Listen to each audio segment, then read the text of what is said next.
Hello and welcome everybody to 3D Printing and Painting. Today I have two very special guests. Let me run my intro and we'll get going.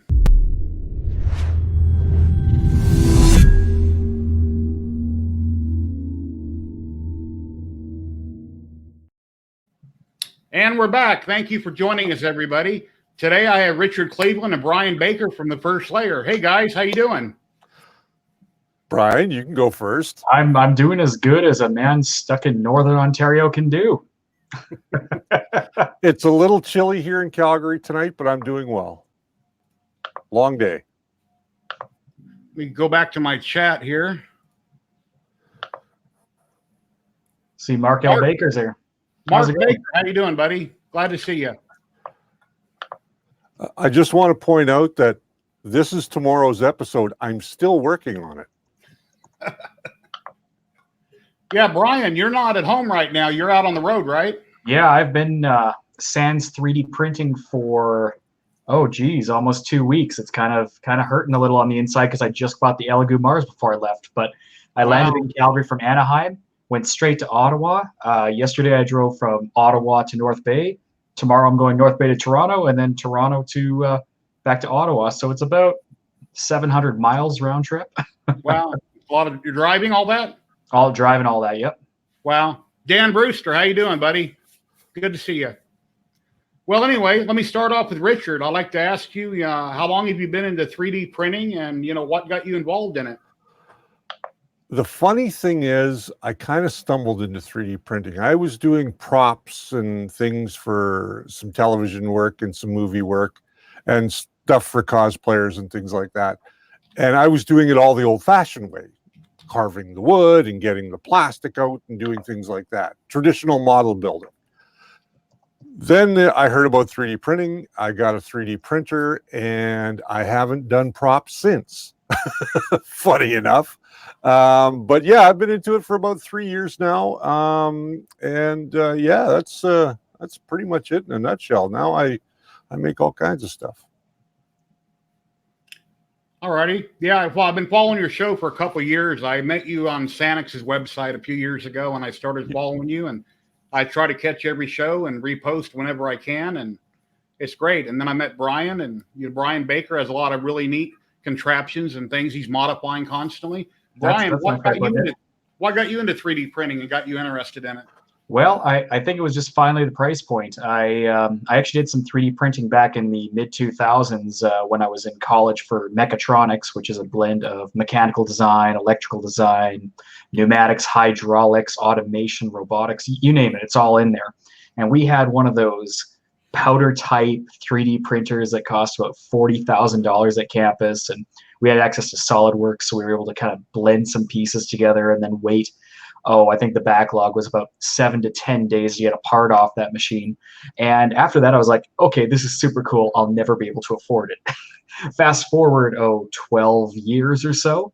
And I bought one of those monopriced units for $200 finally, played around a little bit. And it was cool, but it was a super small build volume. So that's when I kind of wandered into Spool 3D and bought my CR10S, and it's just been downhill from there.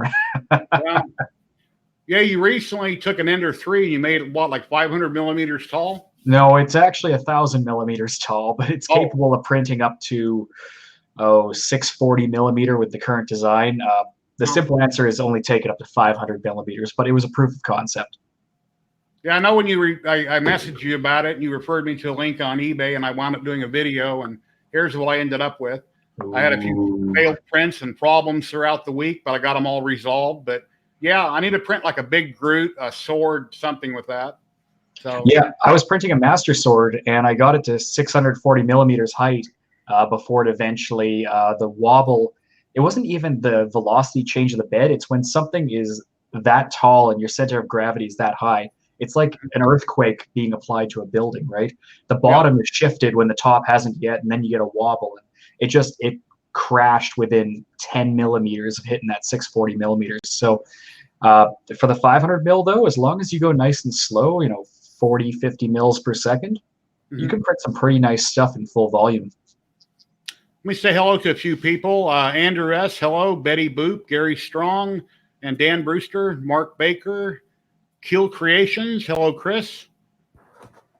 Anyway, yeah, when I printed mine, I was printing fairly slow, and I noticed that Mark had asked me if the TiVo could be upgraded the same way, and said, yeah, sure, it's all the same. The TiVo prints very fast, so it has to be slowed way down, obviously.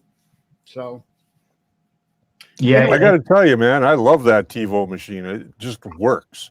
yeah, I've done a few things to it, but nothing really outrageous. All I did was change the power supply because I really think that they underutilized the power supply on that thing. I mean, it only comes with what, a 200 watt 8.5 amp power supply, and that's just barely enough to run that machine. yeah. I've had no issues with that power supply running it, but the only thing that I for sure always change on my printer when I first get any printers, a PTFE, I go to Capricorn or something comparable. And, you know, a lot of people get on these groups and they start changing and modifying and reading all the comments, and then they wonder why their prints look like hell. If it ain't broke, don't fix it. Learn your printer first and then do one mod at a time. Print something, see how it comes out. If you change a bunch of stuff, you don't know where the problem, you know, happened at. all I can Jerry, say, you sound like me. What? You're preaching the good word of don't do it. Yeah, I you know. I'm sorry, Brian, I didn't mean to cut you off. No, my simple statement is, if it ain't broken, you're not Brian. Don't do it. Oh, Michael Castle, glad to see you. Yeah, I love modifying my machines, but I love to tinker. So I do still have production machines for certain tasks, but I'm always just kind of seeing how far I can push it.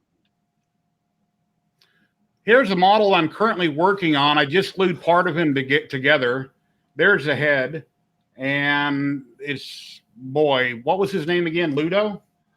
Ludo from Labyrinth. Yeah. And this is by David Labyrinth. Chambers. And here's the rest of him right here. I'm printing the hands, and some dreads that come off the side of his head are currently on the printer right now. But I'll get pictures of that posted on Facebook tomorrow. So it looks really nice. David Chambers did a great job on it. It's a gorgeous model. And sadly, though, he's definitely my least favorite character from that movie. So I'd rather have another Hoggle, and that's another model he's made that it's on the back burner. Hello, Lewis Harris, Andrew S. Yeah, one problem that I've had, that I don't know if it's the way the designers make the model, but occasionally in simplified 3D, you drag and drop prints to simplified 3D. And then I go up and I click, you know, to put whatever surface on the bed. I click on the bottom, it drops it to the bed, but sometimes it's cockeyed. It's just barely off and it doesn't drop it flat. Sometimes it does, sometimes it don't. And then if you don't realize that when you go to print it, then you're going to have some screwed up parts underneath it, and you're going to have to go back and putty it. So I don't know if that's a design error when they make the model, that it's not leveling itself out. But quite often, like I say, when I click on a flat surface, it doesn't drop it flat on the bed. It's just slightly cockeyed. They might have they might be either missing a slight polygon, or they actually designed it partially at an angle. My opinion always is, you know, straight out, review your G code generated from Cura or Simplify 3D before you print. Go right down to layer 1 and make sure that layer 1 looks, you know, but make sure the first layer is correct. There's a reason we call our show that. Yeah, I usually drag back through it and look at it. Sometimes I'm in a hurry. I just quickly tilt it and say it's good. And then next thing you know, if I was printing on a raft, for instance, you can see part of the raft is missing. Well, there's a reason why it's missing. The model's crooked. So then I got to go back and fix it. Have you ever used that lay flat feature in Cura? I just used it for the first time the other day, and it actually worked really well. Robert Marvin said dropped. Oh, yeah. Yeah, and then sometimes I redrop it. Yes, Robert. You know, I click on the servers I want on it, and then I can redrop it. But sometimes it's just a hair off. So then I double click on my model. I go to my screen on the right in S3D, and then I'm trying to finagle it just to barely, you know, tip it and turn it and get it just right. It's kind of a pain, but sometimes it isn't. Sometimes it is. So. Sometimes what I will do with mine is I will actually lift them off the bed and create a scaffold underneath them. Yes. And that seems to work really well as well as, especially if you've made your scaffolding a little bit wider. Mm-hmm. So it's not as tight together as Simplified 3D will normally do. Just kind of spread it out a little bit. You get very little scarring that way. I sure wish 2.5 years ago I would have bought a resin printer before I bought a 3D printer, because this thing is just so awesome. Yes, I print models. It's great for that. And there's a lot of things I can't do with a resin printer, but for what I do, it's really cool printing all these cool little models. And then I wouldn't have to have my entire dining room to be a hobby room. I could have it one or two shelves. So the thing is, though, Jerry, you wouldn't have been able to get a resin printer at these prices even 3 months ago. That's very true. I mean, I would looked at the Anycubic Photon 6 months ago, where it was $750 Canadian, $6.99, somewhere in there, and I was literally a click away from buying it at $410 Canadian when the Elegoo Mars restocked on Amazon for $369 here. I've never seen prices this low. For the viewers watching, I just realized I can put comments on the screen. I had forgotten, so now I'll start to pull them up. So Mark was asking, are there any limitations on scaling in 3D model in S3D? Yes and no. Your limitation is the size of your bed, obviously, or your build volume. Other than that, no. I've made things 2,000 times the size, 3,000 times the size, because they're really small models. Lewis Harris, do I use Shift L? I don't know what Shift L does. Do one of you guys know what that command does in S3D? Nope. Never used it. Yeah, I'm not sure, Lewis. If you want to type it in comments. Yeah, I don't know if that's referring to Cura's lay flat, because that sounds, let me try that. Control L. No. I'll have to try Simplify 3D and see. But in regards to Simplify 3D, there is a potential to hit a maximum if you start overflowing the RAM when you're trying to do an actual slice of an extremely large model. Yeah, I've had trouble before where I've had my screens go black on my other computer. Then I got to reboot the computer, reload it, get everything set back up, and redo it all. It's rare, but it does happen. And like a dummy, I've never learned Cura. Cura is free. It's getting better and better every day. And, you know, a lot of people think it's surpassed S3D. I don't have an opinion. I have never used it. It's loaded. I need to update it and learn it. I mean, why I haven't, I don't really have an answer. I just have S3D and I keep using it. Well, that's it. You have S3D. Yeah. Right? Yeah. The biggest difference is for those who don't own it yet, I tell them don't buy it. If you already have it, use it. Yeah. I mean, if it's working for you, why not? Here's the thing I think about the two programs side by side. I don't think Cura yet has surpassed Simplify 3D for some of the features, but they're getting darn close. I would put them on the same plane as one another at this point. Where they fall down, of course, is in that customizable supports, like you can do in Simplify 3D. Where Simplify falls down, of course, is in modifying supports like tree supports and things like that. That's where right now I think that the two of them are fighting back and forth on. One has this, the other one has that. Other than that, I think for slicing, they're almost neck and neck. Oh, I wanted to plug StreamYard. Thank you very much, StreamYard, for letting me use this wonderful program. I believe I have it free for another 30 days, and we'll see where it goes from there. But anybody out there watching, even if you don't want to go live on YouTube or another platform, you can download StreamYard for free. You can stream among your friends and just have chit-chats with all your buddies. You don't have to go live. And then if you ever buy a version or pay for it yearly or monthly, then, of course, you have more bells and whistles that go with it. But you don't have to go live if you don't want to. It's a great program. And I do have links down below to everything that we're talking about today, or I'm talking about, down below in the comments. So anyway. Dan Brewster was saying S3D recommendation for RAM is 32 gigs. Yeah, that other computer, Dan, I've got 16 in. This one in here, I've got either 32 or 64. But I started doing all my slicing in my hobby room, and I've got 16 gigs in it. It's a GTX 970 card in that computer. This one, I got a 1080 Ti. So anyway. That's still insane. I'm sorry. You know, you shouldn't need more than 8 gigs of RAM for a slice. Oh, no. It's not like it's doing crazy rendering. It's all right. How you have your computer configured. You know, there's a lot of different programs and different things that, you know, affect how it operates or what's running in the background, etc. So, agreed. Let's see. I'm seeing more comments about Slicer. Or is it Slick 3R or is it Slicer? Someone smack me and tell me which one, because I keep forgetting. But oh no, they renamed it, right, to Prusa Slicer. Yeah, it's Prusa Slicer now. Yeah. Yeah. I think I tried to download it when I did the live stream the other night, but my internet at the hotel was too slow. So thank you for the reminder. I will check it out and see what all the hype is about. Yeah, the reason I don't have a Prusa, for the simple fact is, way back when or whenever they came out, they were just too expensive for me. And I'm cheap. I'm poor, basically. I'm not poor, but I didn't want to be out that kind of money. And then I seen a CR10. It's like, wow, $300 to $400. That's really cool. I'll go ahead and be out the money. And then allowed me to buy many machines. It may be a more superior machine for what it is, but I'll probably never spend that kind of money on a printer unless I build something. Well, from what I've heard, this slicer software, it's free like Cura, but he's definitely opened up compatibility with other printers to a much further extent than the previous ones. So this Prusa Slicer 2.0 is free. Again, it's one of those, if you're happy with S3D and you're not experimenting with Cura, I wouldn't waste your time experimenting with Prusa at the same time. But I tell people, whether it's great or terrible, I appreciate competition in this space because I do not want one or two eggs holding the entire pot. Oh, you mean like Apple and Microsoft? Well, I mean, considering I'm a Linux user. Well, forgot about those guys. Yeah. I remember those witch hunts. Here's a model here I just finished this morning, and I got it all glued together by Sanix. This is She-Hulk that he just released Sunday, and I've done that 100% on my resin printer. Her body and one arm with holding the finger up is all one piece, minus her boots, and then the rest was all done in pieces. Wow. I hollowed the body.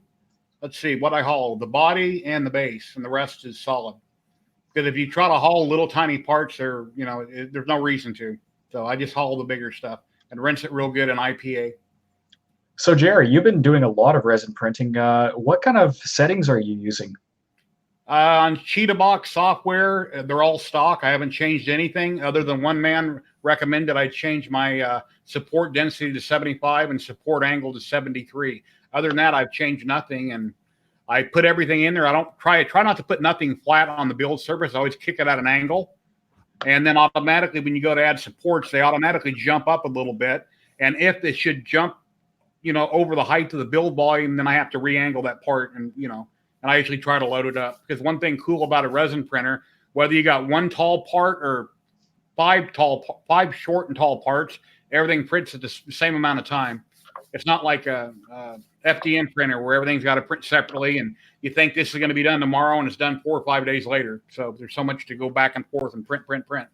So now, did you print that one at 0.05 millimeter, aka 50 micron, or did you make that sharper? I have no idea. I've never researched the stock settings. Whatever was stock on CheetahBox, I never played with it.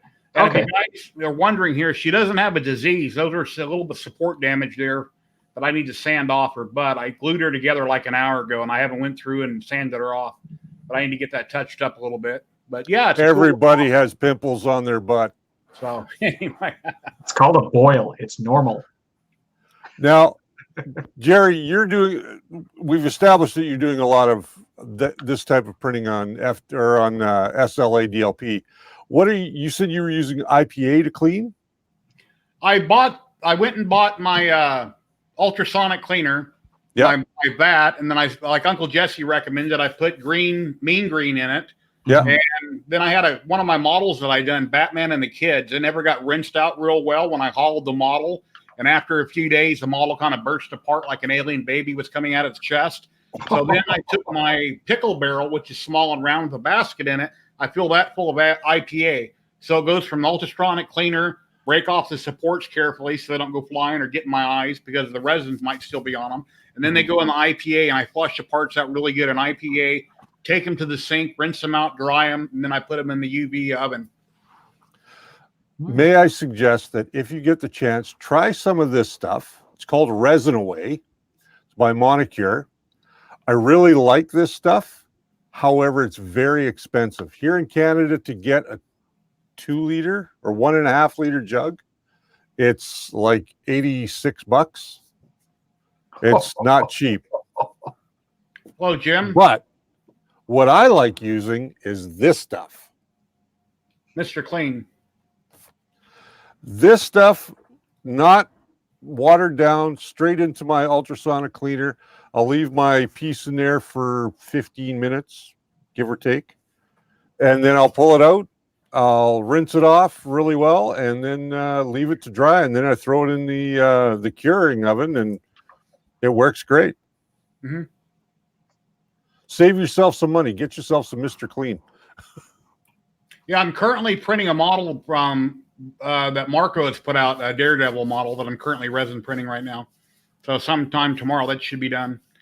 And I know that there's a lot of people that are on YouTube and they're not on Facebook. So, you know, things I mentioned here, you may not see the pictures of on Facebook, but in a few days, I'm going to do another walk around video that I'll post on my channel of everything I've been printing for probably the last couple of weeks or a month.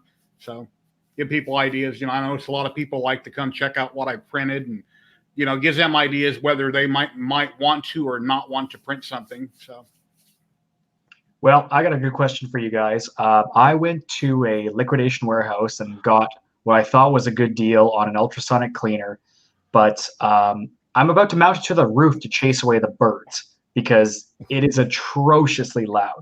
So, what cleaners are you guys using, and do you recommend them? I'm using an ultrasonic cleaner, just a little guy that I got off of Amazon, like $60. I had bought one for my that does nails. Or well, no, that was a dryer. That's something else. Yeah, mine was like $70-$80 off Amazon. It's in one of my videos. The one I bought. It looks like something you cook French fries in. Yeah, You've got a 1 liter one, right? Yeah, mine's I 1.3. think it is. Yeah, mine's less than a liter, so mine's only like 800 mils. I think mine holds like a gallon or something like that in it. Yeah, I've been curious because there's a lot of like secondhand ones on Facebook Marketplace and all those for like $25 that are 600 mils, and I always thought that's probably too small. Mm-hmm. But as soon as you go into the 1 liter plus, you're kind of getting to industrial supply. So the one I got, it's extremely noisy. Like even with a door closed, it sounds like you're at the dentist. So I'm not sure if that's the norm, if I'm just not used to it, if I need to build a concrete enclosure. Yeah, mine buzzes really loud. You know, it's pretty loud. It doesn't bother me. My wife doesn't like it, but it's, you know, it is what it is. My hobby room, everything makes noise. So. Jerry, I love the silhouette of your dog's tail there. Oh, I didn't even see what I was doing. Yeah, I picked a different backdrop today. Every week when I have a live stream, I get on, I Google, you know, or whatever search engine I'm using, pics of this or that, try to find something interesting. And I thought about having one, like I said, of Marvel, but then again, I was told by the first layer here that it might be a copyright strike once I get up over 1,000. I don't want that to happen. So I guess you can get it below 1,000 too. Well, here's just when you get to 1,000, they really start looking at you. Mm-hmm. Yeah, I got an email from them the other day talking about that wasn't going to be as bad as it's been in the past, where people try to come after you for things. I didn't read all the details, but I don't know. People get butthurt for nothing. That's code word for that. You don't have to worry about them coming after you because we're coming after you. Yeah, yeah. The weird thing is, here's what's happened a lot in the past with YouTube, and we're kind of getting off 3D printing topic, but YouTube notoriously has been anybody could put a copyright strike on you for any reason. Mm-hmm.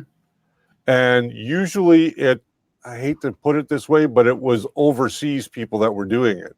And to try and fight these overseas people, because when I had a show years ago called Between the Pages, we used to get copyright strikes all the time because we were talking about comic books and movies and, you know, all that kind of stuff. And it was all coming from overseas. None of it was domestic. Uh-huh. So well, overseas copies everything America does, no matter what you come out with. Even if you have it copy protected, whether it's 6 months or a year, somebody's going to copy it and do the same thing, no matter what the product is. Yeah. So everybody gets somebody else. It's why we have cheap 3D printers and $300 Prusa clones instead of the $1,300 legit one. Yeah. Let me show you some more pictures here. Let's see. Here's something I just, Alfredo was on my show last week, and here's something I just got finished by him. Wow. I printed that at 75% scale. It's Terminator 2 Judgment Day, where he's killing himself in the lava. And I printed with clear PLA, I printed the vat itself about a 1/4 inch thick. I went into Tinkercad and I made like little blocks I glued inside so I could drop it in. I couldn't figure out what to do about a yellow light. I tried LEDs. They weren't bright enough, running off a battery. So then I went and bought a night light at Walmart yesterday, plugged it into a little extension cord, ran that through the side, and that's why it's so bright in one area. But yeah, it came out real good. I'm happy with it. The brightness in that area makes it look like he's actually going into the lava. Okay.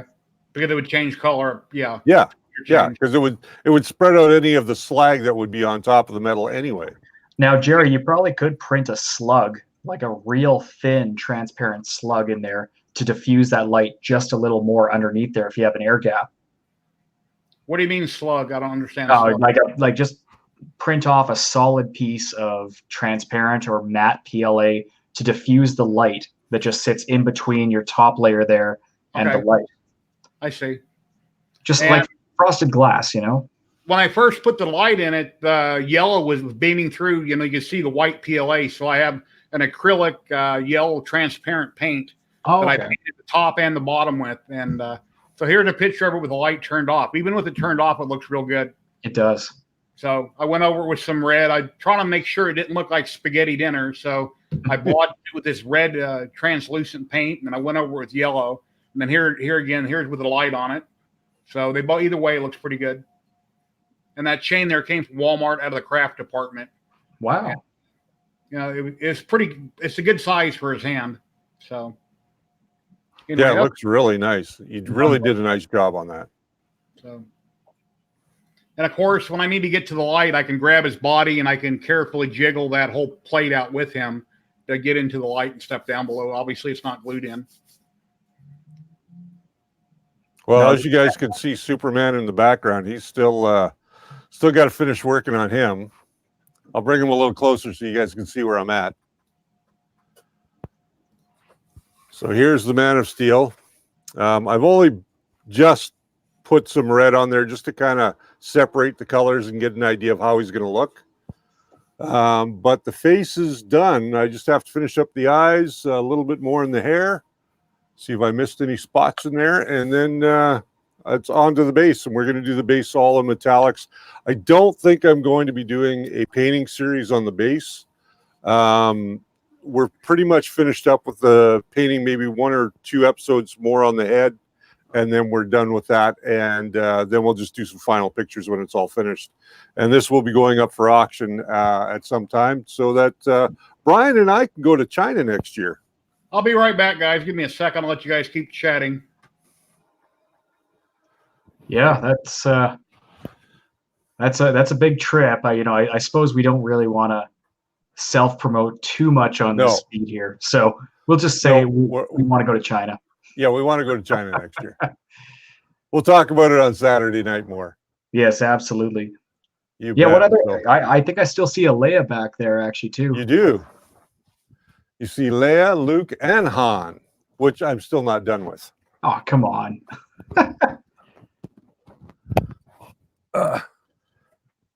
Getting a crap in my cap. Yes, or a noodle. There is definitely a plan for try and get you on that one too. Definitely. No, it's a no women allowed. Oh. I'm kidding. So there's Luke. I have to finish the eyes, and I've still got some work to do on the hair with Luke. And of course, tidy up his clothing in the base. Then we have Han, who is just about completely finished. He looks fantastic. Just some eye work, a little bit of hair work, and just some tidying up, and then finish off the base. And then, of course, here is Leia. Dun, dun, dun. She came out really, really nice. I just have to finish her eyes and, of course, all of the brass work on her. And a little bit of work in her hair, and she is all finished. Really nice. Terry Murphy's asking where you can buy the Leia STL. You can't. It's free on Thingiverse. Da da da da. Da, da, da, da. It's free on Thingiverse. As a matter of fact, I'll go and see if I can find it for him. Perfect. There you go. That's what we do. Yeah, Richard, you're doing a whole series of painting videos on your YouTube channel, correct? Yes. Okay. Which is coming to an end pretty soon. Well, you can start the next Star Wars one. Do a painting tutorial in it. I'm still trying to print that one. Mm-hmm. Oops. Yeah, any of you guys watching, if you haven't subscribed to the First Layer on YouTube, or join them on Facebook, they got an awesome channel. There's a lot of great content there, and I really recommend everybody join and subscribe to them. So, and I wanted to give a shout out to Josh from Alien 3D. He don't have very many subscribers. He puts out these really cool boxes every month on a subscription service where you get different samples of PLA and filament. Here's an example here of a September box. You get all kinds of goodies and projects, and there's always something different and something going on there. Ooh. So all you guys go over on YouTube and subscribe to Josh's channel and check out what he has going on there. I don't have all the details regarding his boxes, but he's got a lot of cool stuff there. Yeah, I was just looking at that one. It came with like an ESP8266, it looked like. It came with a dial gauge, some stickers, some filament. I can't figure out what's in the little plastic box there, but it looks like some kind of electronic. That's a pretty fun box. Just something else he was getting. It's not 3D print related, where it's a box of stuff every month. You open it up, it's like, wow, what's in there this month? So that's pretty cool. Okay, so here is the Slave Leia. It's by Tashi TNE. And you can find, if you go into Tashi TNE's profile, you'll find an amazing amount of designs. He also did the Luke, he did the Leia, he also did the Han Solo. Come on, go in there. There we go. He's got a Bill Murray in there. He's just got some really cool models, and these are all free to download. Rachel from Blade Runner, for anybody that is a Blade Runner fan. I printed that duck up there, the duck headphone holder. It's actually really cool. I actually printed that one too. Nice. So there's lots of things that he's got there. So go and check him out. I love the Catwoman that he's got there. I haven't downloaded it yet, but there's a lot of great stuff there. I would go check it out. It's Tashi TNE on Thingiverse, and he's got a lot of great models, and they're free. Here's a question here for one of you guys from Robert Marvin. Is Merlin 2 times okay to upload to my machine now? I've held off until I heard it was okay to proceed. Brian, you can take this one because I haven't played with Marlin 2.0 yet. I have been running versions of Marlin 2.0 since last September or so, give or take. And as long as you're using the core features of it, you're great. If you start experimenting in other newer features, there may still be some bugs. So if you're running a machine that's mission critical that you have to have it printing, don't do it yet. But if you're a hobbyist and you want to give it a try, if it's not working for you, you can very easily flash back to your previous versions. So check it out today. Just bear in mind that because there's no release candidate, you're basically downloading the bug fixes up to that moment. And 6 hours later, it's going to be a completely different build potentially. So if your intention is to play with it, it's not a bad time to get it and just familiarize yourself with some of the changes, because the environment that you build it in has changed. The way that it builds has changed. It's a whole different procedure, and those methods are not going to change between now and when it comes out for release. Did I show a picture of my Ender 3 XL, or did I just talk about it before the stream? We briefly spoke about it, I think, pre-stream there. Well, here's a picture. If you guys haven't seen this, I don't like repeating myself. I'm old and I repeat myself a lot. But I recently, Brian Baker, which is here in the stream with us, did something really cool, if not much bigger than this. And he referred me to a man over on YouTube, eBay, selling the kit for this. And this is my project. I did a video on it, and it's really cool. So it came out great. I love it. And people might say, well, why'd you do that? Well, I got 4 or 5 vendors, so why not? Mm-hmm. might as well do a little mods, a few mods here and there. I don't mod things much. But Well, I find that vertical build volume is going to be really nice for leg armor. If you're printing anything kind of tall that you just needed that extra height, but you didn't need a large base, it is a nice modification. And Mark has done an excellent job of documenting and experimenting. And for those that are not mechanically inclined to tap their own holes and do all the measurements, because I did it by eye and I got lucky, but not everybody has that sort of luck. He sells a half decent little kit, and it's not that hard to install. So, I mean, should you do it? The question is, do you need an extra, even let's just say to go up to 350 millimeters, do you need that extra vertical height? Or are you actually looking for an overall bigger printer to which you should buy a larger printer? Let's see.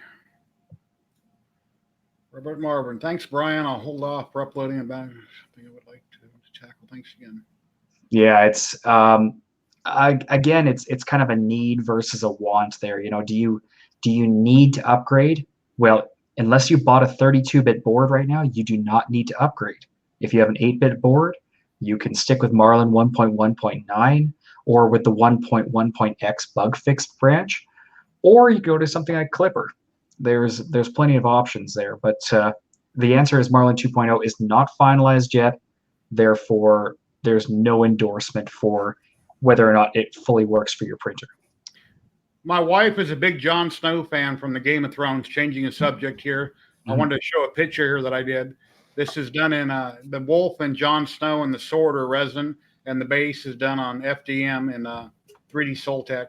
And then the resin is Elegoo resin on my Elegoo Mars resin printer. Came out really nice. I have to do a little seam work there where the cape is attached on the back, and then prime it and start painting it for my wife. How are you liking that Elegoo resin? That was the first one I bought, and it seems to be great. It doesn't seem to smell a lot. No odor, no problem. I'm definitely not going to unscrew it and smell it just in case there is something there. I don't want to breathe in anything, but I have no problems with it. That's another thing that held me off for a long time is the mess and the smell, and you have to vent it outside or put it outside, and I didn't want to go through all that. So when I heard it doesn't smell, it doesn't mean it's not harmful to you, but if I can't smell it, I'm not too worried about it. I work construction my whole life, and I breathe anything and everything in the industry. So, and I vape also. So if I can't smell it, I consider it safe. Wear gloves, safety glasses, and be very careful. Don't spill, get on your skin or nothing like that, or you'll have issues. Yeah, there's a lot of controversy going around surrounding that. And I mean, the simple answer at the end of the day, it's not good for your skin. It's just the question of how bad it is for your skin. Evidently, I've seen a few posts that cause severe burns, etc. But just be careful. There's no reason why you should splash it or get on your skin to begin with. Just take your time and be careful when working with a resin printer. Always wear gloves. I wear two sets every time I change something. The print's done. I put on a pair of gloves, my glasses, take the top off, unscrew the knob, scrape it off into my ultrasonic cleaner carefully, not letting it splash when I do that. Put the build plate back on, put the cover back on. And if I have any resin or anything on my gloves, I'm not going to grab the cover. I'll change my gloves first. I run it in ultrasonic cleaner for 5-10 minutes. Some people say only 3 minutes is enough. I'm retired. I got plenty of time. It doesn't matter if it's 5 minutes or 10 minutes. It is as long as it is. And then I strip the supports, and it goes to alcohol, etc. So, but you're right in general about that. With resin, you don't rush anything. When your print finishes, you let it sit there for a few minutes. Then if you can, you use that little bracket, tilt it at the 45 angle, and you leave it for 45 minutes to an hour. Let it drip off all that excess. Yes, because it was funny. I decided the other day to do a print on it, and I took it basically straight out of the printer, scraped it straight into the ultrasonic, and by the time that ultrasonic was done, I couldn't even see the prints. It was gray goo, and then when I decided to take it out in the sun and let it cure in there, it was amazing how much resin was sitting on those. So it's a matter of conservation. It's going to last much longer, your bat of resin, if you take that time, and your models will come out cleaner, and the risk is significantly reduced. I had a print the other day that I printed to its maximum height. And when it finished, it's still down in the resin, obviously. I unscrewed the knob. I went to slide it forward. It ain't going anywhere because it's I'm thinking, oh, wait a minute, what's going on? So it took me about 30 seconds to realize, hit the up button, raise the whole thing up higher, then pull it straight off. But when I first seen it, it's like, how do I get that off there? And then I realized just hit the up button and raise the whole thing up higher. Yeah, you can still move that Z a bit higher. Yeah. Just because we were all showing models, this is the one I've been working on for Tempest. And this is just about done now. I just have to finish up the eyes and then the outfit, and then finish the base, which we've got started. This is a charity build that I'm doing. Very nice. Is it really a charity? I'm not sure if it's charity build. Just to kind of bring some attention to it. I know I did it over on our Facebook group, but apparently one of Tempest's friends had lost everything in a flood, all of his collectibles, his comics, his movies. Had quite the flood, I guess, in his basement. And I thought, well, if Tempest is jumping on, I'm going to jump on too. And I thought this would be a great little print to do for him. And then he's got something unique that nobody else has. Yeah, Betty Boot 45 is my wife. She says she can't wait till I paint her Jon Snow. I forgot to post that comment a bit ago. Dan Bruce. My wife's waiting for me to paint many models right now. I admit I've maybe printed one model out of everything I've done because I mostly do mechanical stuff, but eventually I'll get into it. My biggest problem is space, right? You have to have a workspace to do painting, and that's really a tricky thing. In fact, that's one of the things I think the maker spaces here could benefit from is a full access painting area. Yeah, I agree with you. I have a lot of paints, but there's quite a few of them I don't even use. I just use certain paints.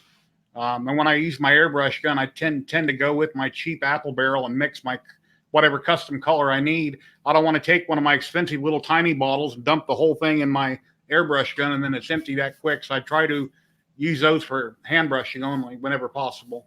Mm-hmm.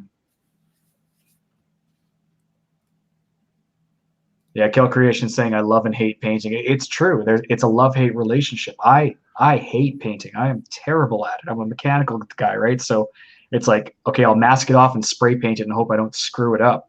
But that's why guys like Jerry and Richard here do videos, is because they've got a great amount of talent and it really shows. I mean, Man of Steel is up to how many hours of video, of which how much of that is actually, like the actual work on it, right? It's 10 hours of video, which means it was probably 100 hours of work. Yeah, Richard has been painting for years and years. I'm new at the field, but I do my best. So I learn from everybody else. I'm by far no expert. That's the thing about this hobby, is that we can all learn from each other. And that's the great part of it.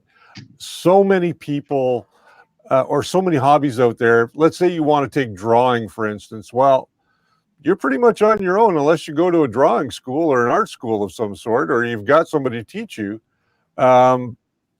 Photography, a lot of us do it on our own. Like, we don't go to classes. Woodworking, same thing. We kind of pick it up as we go along. We'll watch a YouTube video now that we're in the age of YouTube videos. But this is a hobby where we all kind of come together and we learn from one another. And I've learned so much from guys in our community that I didn't know before, and it's improved my printing, and then I have to pass it on. And it's always about paying it forward, right? And it's a great, great thing to do. Yeah, I've seen a few sculptors out there that, have their models and they print. I'm not going to mention names, but some of their finished work looks so perfect. I'm thinking they got to be paying somebody to do this. They're beyond perfect. But of course, you give them the credit. They're the ones selling the sculpt, the model, but the talent level is just 1 to 10 is a 20.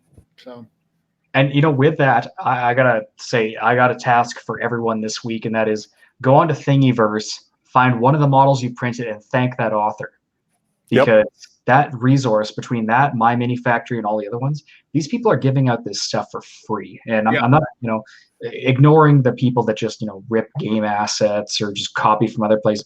A lot of this stuff is hand designed from the ground up, and it doesn't come out of nowhere. It's literally triangles that suddenly become a piece of art. So for all those free models, and you've probably added it to the things to make, go in there and thank that author.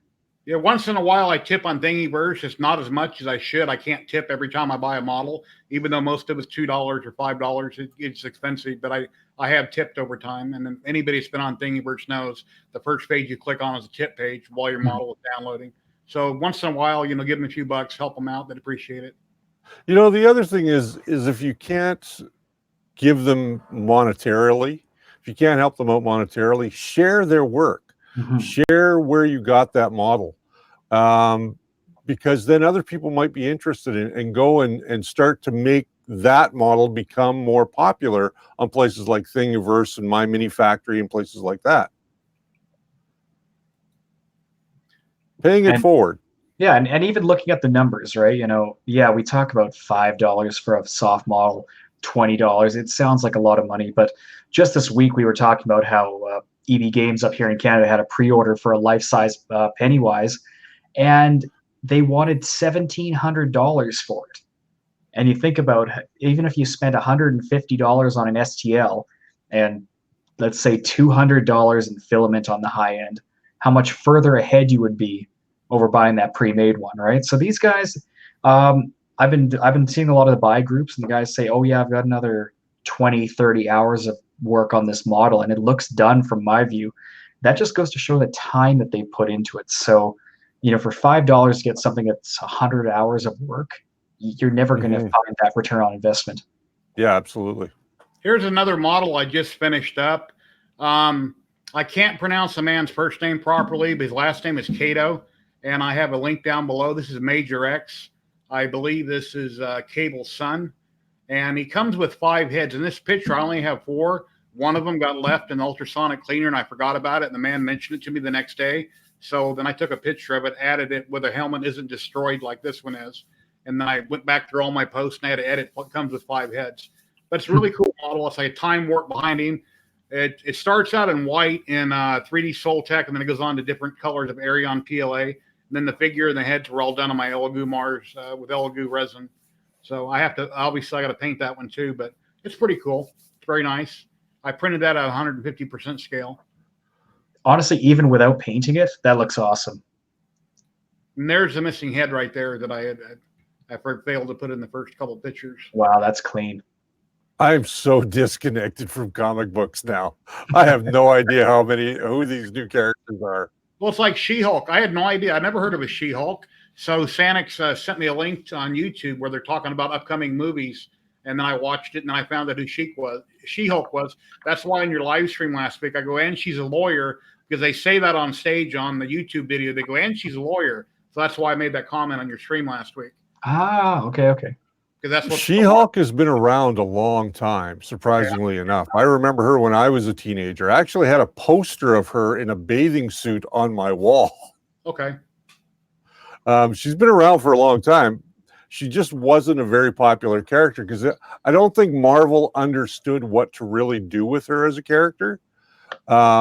Once they finally realized what to do with her, she's now become an immensely popular character, and she keeps showing up all over the place. And now that they're doing a movie of her, I think that's going to be very much like a Thor Ragnarok kind of movie, because there's so much comedy just built into that. Okay, I'm a lawyer. Yes, I'm a Hulk, and I'm going to stay as a Hulk while I do my lawyering work. I'm still going to wear a skirt.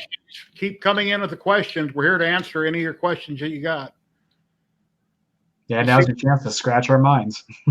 Yeah. We got like a 5-second delay here in StreamYard. What I'm seeing on YouTube, so I'm waiting for it to pop up, and I'll flash it on the screen. Michael Castle says there's only one expanding the woman after Endgame.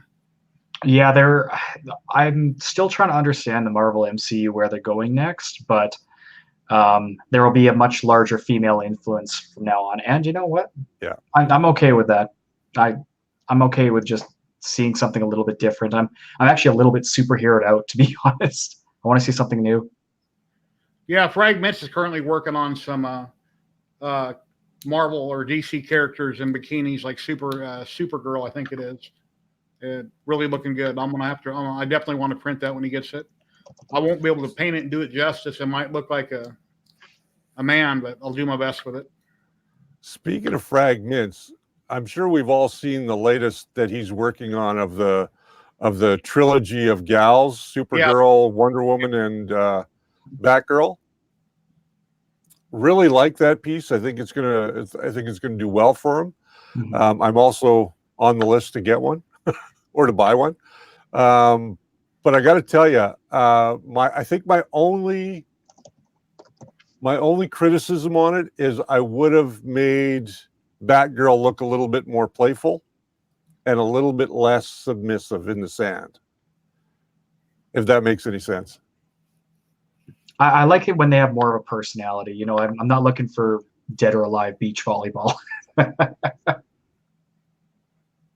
But Rich, Dan Brewster saying, what's your favorite paint to airbrush with, and what airbrush gun do you recommend? Well, that's actually a great question. I have my airbrush right behind me.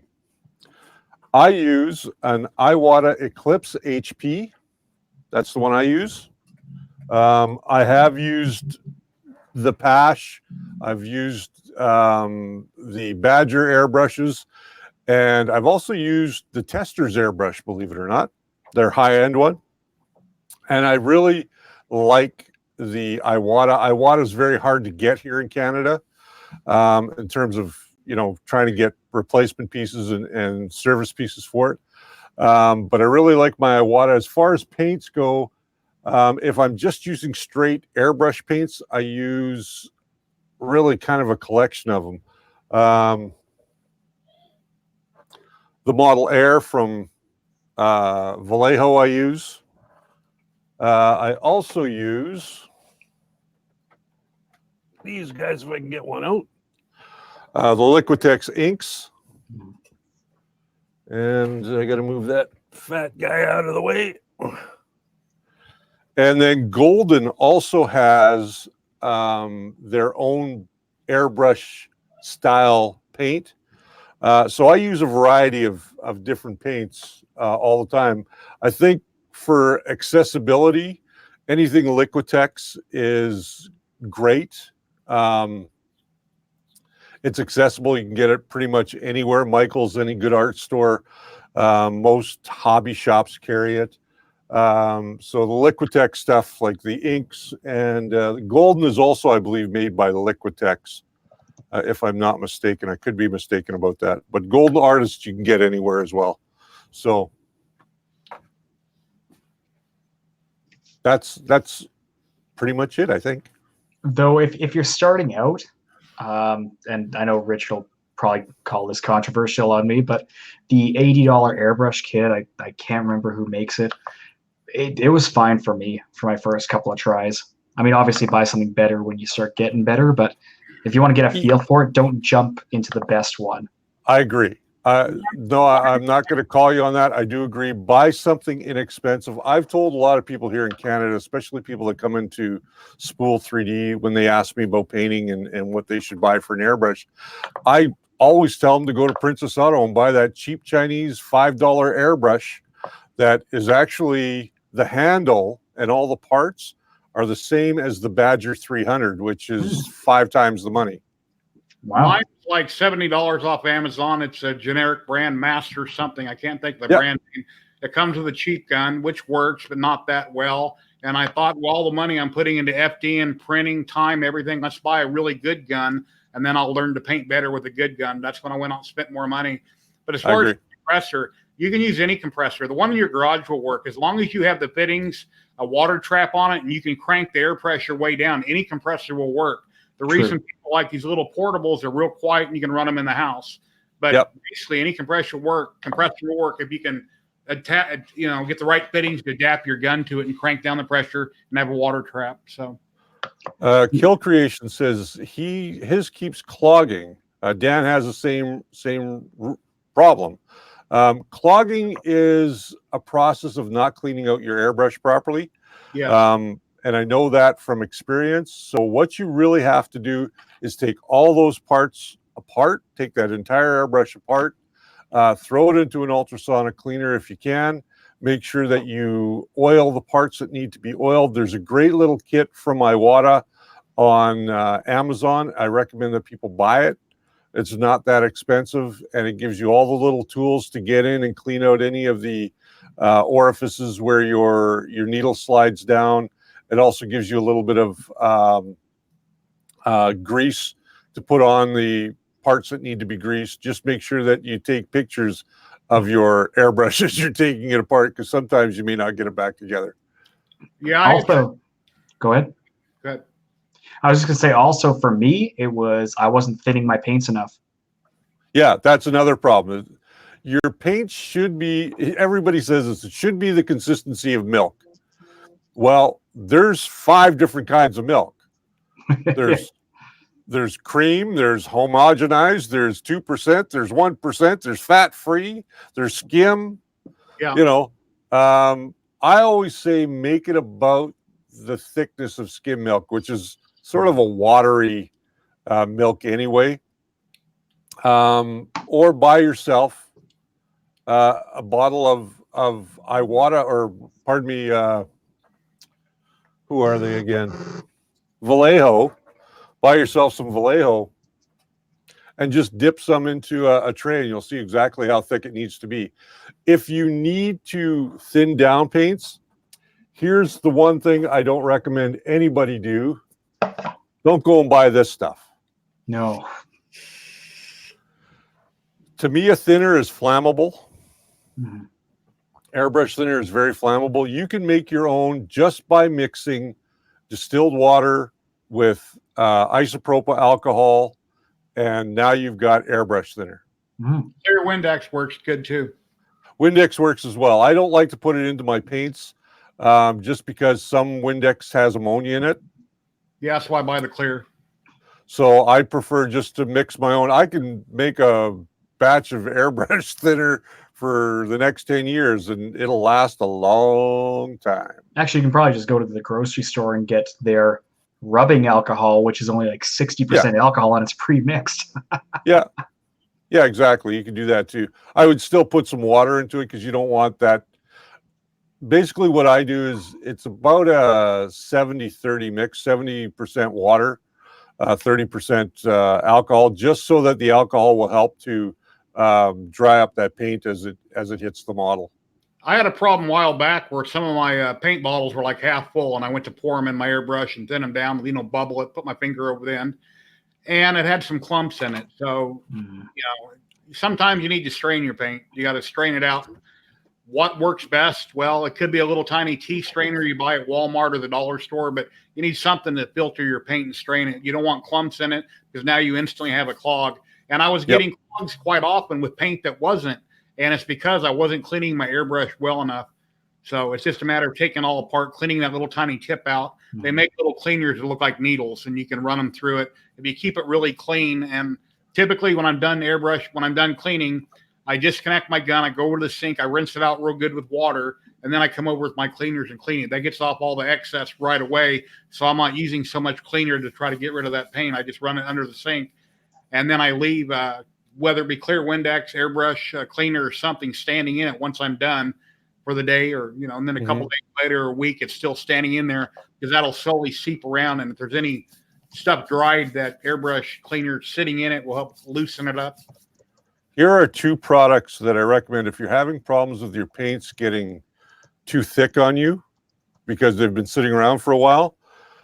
Get yourself some acrylic flow release from Golden. There it is there. And get yourself some retarder from Golden. The mixture of these 2 into a paint bottle like this, let's say you've got one of these little eyedrop type of bottles, few drops of that in there, throw in a stainless steel BB and just give it a really good shake, and I guarantee you all those lumps will start to break up and they will blend back into real paint again.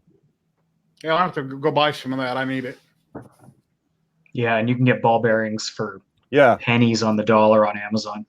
Yeah, I bought 100 for like $4 or something. Yeah, I had a live stream a few weeks ago. I don't remember when it was, but I mentioned what I was using, showed the pack, put a link in the description on the ones that you referred me to, Richard, exactly, with a link so you could buy them. And I was just, since there's so many of them, I was dropping 2 in the little bottles, and then I just shake them up really good. It's like you buy a rattle can at Home Depot or Lowe's, and you got to shake it up really good and mix the paint. the same principle. Because Mm-hmm. if you dump little bottles, you dump it out and everything is separated, and you squirt out half the bottle and you just wasted your paint. Shake it up, you can work with a couple drops and fixes it instantly. One of the other things I've been known to do from time to time, you know those little coffee warmers that you can buy? They plug into the wall and you turn them on, you put your coffee on, it stays warm for the whole day.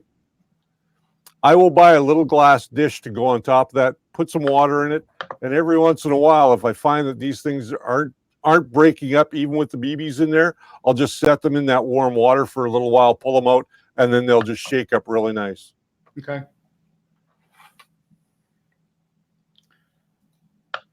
Anybody have any questions there? And here's a current state of my hobby room, which I show every week. If anybody's wondering what my hobby room looks like. Holy smokes. It's quite the mess. I want one. And now if I would have bought a resin printer 2.5 years ago, I might not have got into FDM, and then this would look totally different. It'd still be a usable room. And the only reason I have that Dallas Cowboys blanket up in the background, I was getting a glare when I was live streaming, so I put that up to help keep the sun setting in the west out of the window. But that's Am I supposed to say something about that's all they're good for, or? That's what my wife usually uses them for, you know. It's too chilly or something. And then over here on this shelf here to the left, I got all kinds of tools and goodies and, you know, stuff there in the little trays and just, you know, stuff everywhere. And I straighten it up, and then 3 or 4 days later, the whole room is a wreck, and I got to go back and spend an hour or two straightening it all back up and organizing it. Such is the way, right? I need a room that big. What good airbrush gun to start with? Are the kits good on Amazon? Yes, they are good on Amazon. Don't get one that's too cheap. Don't get one that's too expensive. Find kind of a middle ground. If you can get one as a full kit with a little air compressor, do not buy the nail ones. Mm-hmm. You'll see the ones that are for nails. Don't buy those, because those little compressors that come with them, you might as well use that in your fish tank. Yeah, the one I use is the Go Chair, and that one's $80 Canadian or whatever, but it's a dual action for $80. So I found I have a lot of control with it, and I never really had it clog. I think it runs at like 28 psi or something. I have to check, but it's quiet, it's portable, and it does work. A lot of people like the one where it's got a separate air tank for holding the air so the compressor doesn't run all the time. They think that it's going to surge. I personally haven't had any trouble with my gun surging, and I don't have a holding tank. Me either. So, yeah, I've never needed anything like that. I mean, it runs, you paint with it. I mean, I'm sure if you left it turned on and you ran it for an hour or two straight, it'd probably burn it up, because it's not a commercial unit for something like that. If you're going to do constant painting where you're not nonstop for hours on end, you might need to get something with a holding tank. Here's a great one on Amazon US. I'm just going to share my screen here again. Okay. Real quick. Yeah, share your screen. Okay. That's the screen I want to share. There we go. So this one here, this Master Airbrush, very popular brand. For $100, it gives you 3 airbrushes and a compressor. That's not bad. So you get your hose, you get your water filter, you get a how-to guide, compressor mount. This is a great little system to get started with. I believe these are all single action brushes by the looks of things. Looks like yes. It. Well, yeah. They're all single action brushes, which are just fine. For a beginner, I recommend a single action brush. I don't recommend a double action. And at the end of the day, if all else fails, you got yourself a decent little benchtop compressor for airbrushing when you want to upgrade. That's the one that I have. It only came with one gun that I wound up upgrading, but I have basically the same compressor. It works fine. I haven't had no issue with it. One of the feet, after a couple of years, finally broke off a bit, the rubber feet, but from vibration. But yeah, that works great. Yeah, it's a good little set, and I would say go ahead and TC20 compressor is what it is, and it's a 3 airbrush professional master airbrush multi-purpose airbrushing system kit. How do they come up with these descriptions for a title? In stock on September 14th, so they're out of stock right now, but they should be back in stock soon. That's the one I would recommend to anybody just starting out. Yeah, if you're really cheap, it looks like the one I buy is $49 on Amazon US. So all depends on how much money you're willing to spend, right? Yeah, exactly. I mean, you got to work your way up at some point. Yeah, You if know, I was rich, I'd probably have something real fancy, but I'm not. I'm just your average everyday person. I buy the cheap stuff that works good. So it's the same philosophy I have for when it comes to buying a printer.